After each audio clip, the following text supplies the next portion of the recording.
بسم الله الرحمن الرحیم. الحمد لله رب العالمین و صلی الله علی سیدنا محمد و آله و صحبه و سلم. چند از برادران درباره روزه های نفلی از ما مسئله پرسیدن. به غیر از اینکه به خداشون جواب گفتیم، باز خواستیم همین سوال ها را جوابش عمومی جاری گردانیم به واسطه همین یوتیوب تا اینکه دیگران نیز بهره ور شوند. درباره همین روزه های نفلی پرسیدن، خصوصا در همین ماه شوال که قرار داریم.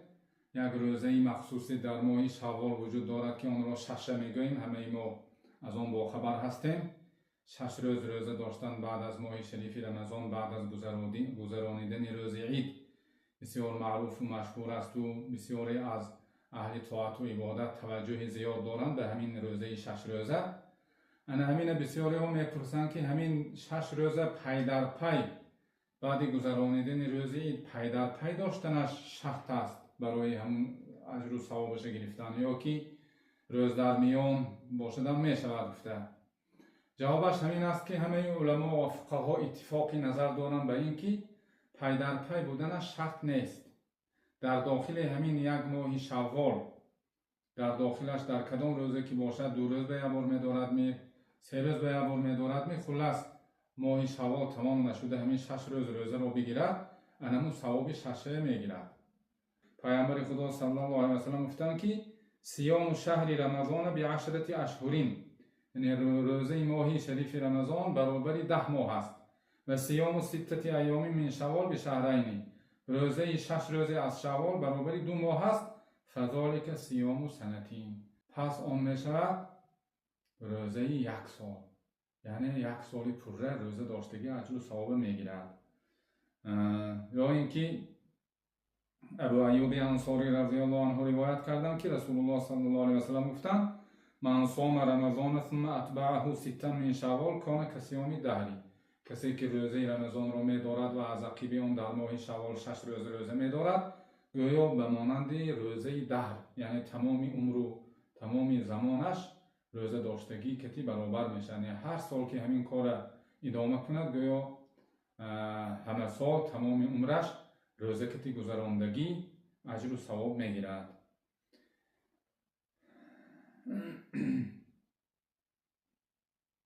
یک سوال دیگری که وارد گشته است این که همین کسی که روزه قضاگی دارد آیا میتواند همین روزه های نفلی رو بگیرد؟ یا نماز را همچنین که کسی که نمازهای قضاگی دارد قضا را خوانده تمام نکرده آیا میتواند به نمازهای نافله دست زند، نمازهای نافله بخواند؟ جواب این سوال همین که حضرت طحطاوی در حاشیه‌شان و ابن عابدین در رد المحتار نقل کردن از جامع المزمرات که آوردن که الاشتغال بقضاء الفوائد اولا و اهم من النوافل، یعنی اشتغال ورزیدن، مشغول شدن به قضای نماز و روزه های گذشته اولا و اهم است از نافله ها دیده. از نفل دیده قضاگی خواندن بهتر است، از روزه نفلی دیده روزه قضاگی را داشتن بهتر است، از نماز نفلی خواندن دیده نماز قضاگی خواندن اولا و اهم است، مهمتر است.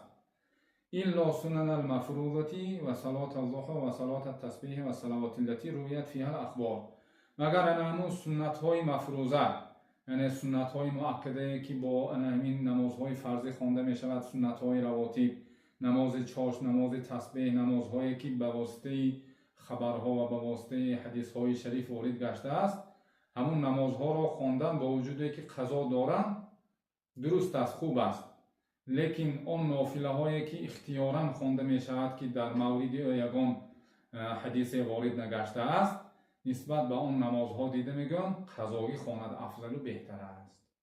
چرا که قضاگی را پرسیده می شود فدین الله احق ان تقضى، قرض خدا سزاوارتر است این که قضا داشته شود نسبت به آن عملهایی که انسان به اختیار خودش همچون نافله عملها اجرا میکند، از وی دیده قضاگی ها را خواند بهتر است. باز میپرسند که همون فضیلتی که در حرم مکه و مدینه وارد گشته است که 2 رکعت نماز در حرم مکه برابر 100,000 رکعت است، در مسجد مدینه برابر 50,000 رکعت است. گفته اگر گفتن همون نمازهای قضایی همونجا بخوانیم همون گویا که فضیلت را دارد. مقصد این که 2 رکعت نماز بامداد قضا همونجا خوانیم 100,000 رکعت قضای بامداد ما از این ساقط می شود. گفتگی مقصد که همین بسیاری ها می پرسند، جواب این است که نه، ساقط نمی شود. اجر و ثواب همون 100,000 رکعت دارد، لیکن همین 2 رکعت قضایی همون 2 رکعت قضایی جاش می گیرد. یعنی که یک قضای بامدادتان حتی اینکه 2 روزه قضای ساقط نمی گرداند. در حرم مکه یا در حرم مدینه هم که بخوانید یک تا نمازتون یک تا نماز عظیمه ساقط می کند. برای همین باید قضاگی ها را حساب و کتابش برآورده و پررکی خوانده شود. اجر و ثواب دیگر است، ساقط شدن اصل یک عمل دیگر است. باز بعضی ها پرسیدن درباره روزه ایام بیض، یعنی یک روزه بوده است که اون را روزه ایام بیض میگفتند. اون چگونه روزه است؟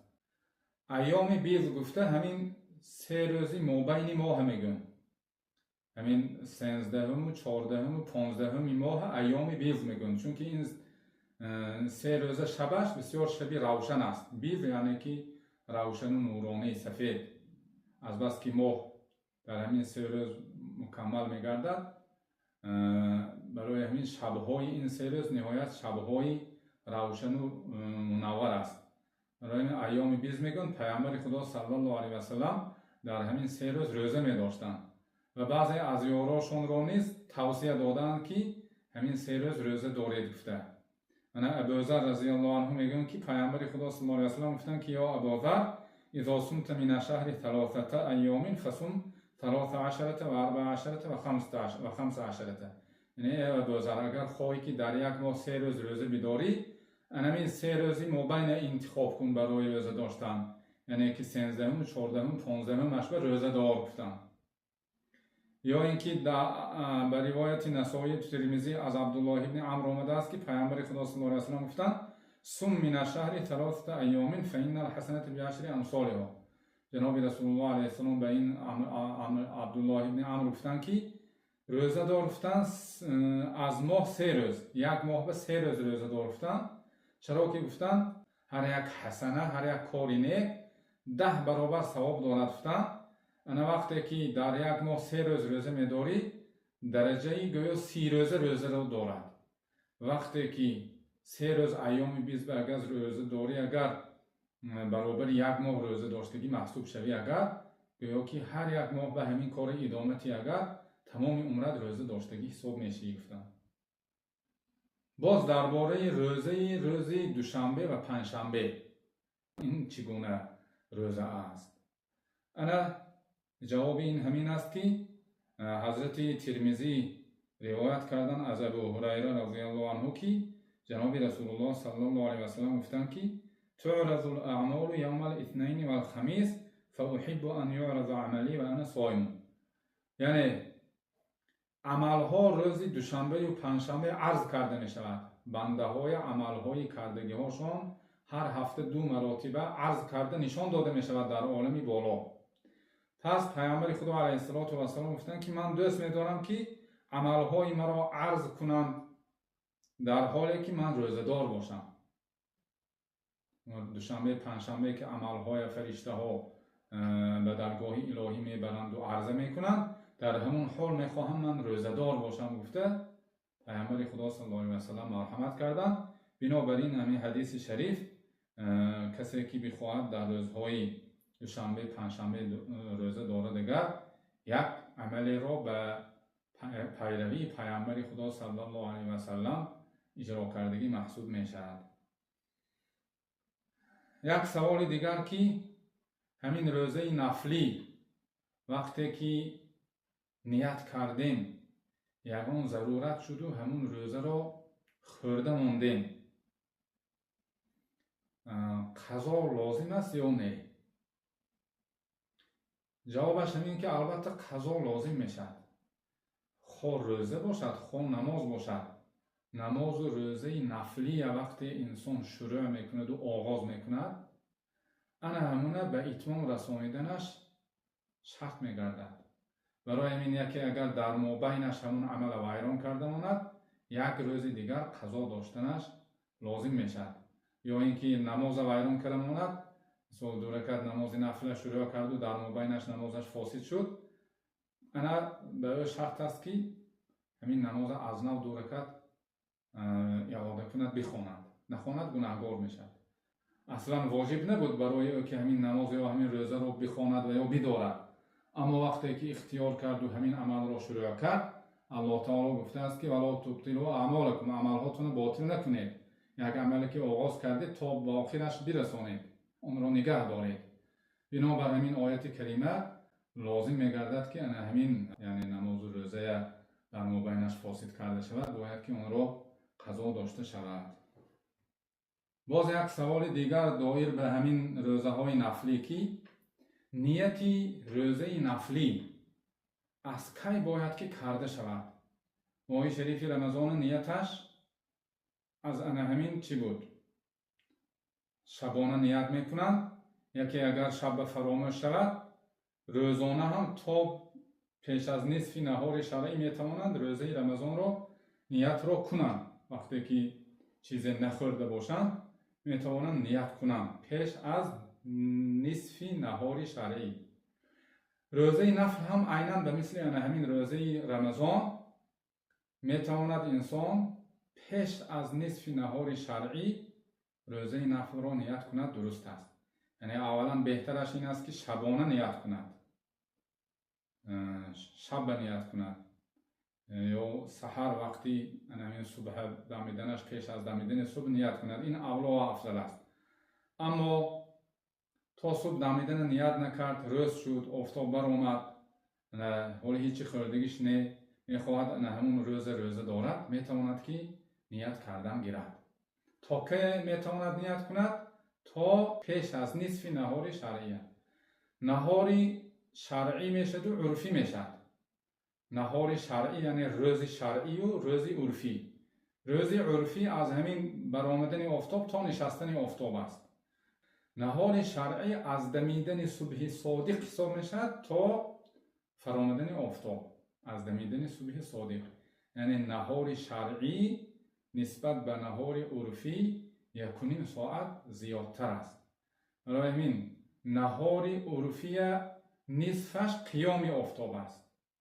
وقتی آفتاب قیام کرد، روز رسم نصف میگردد.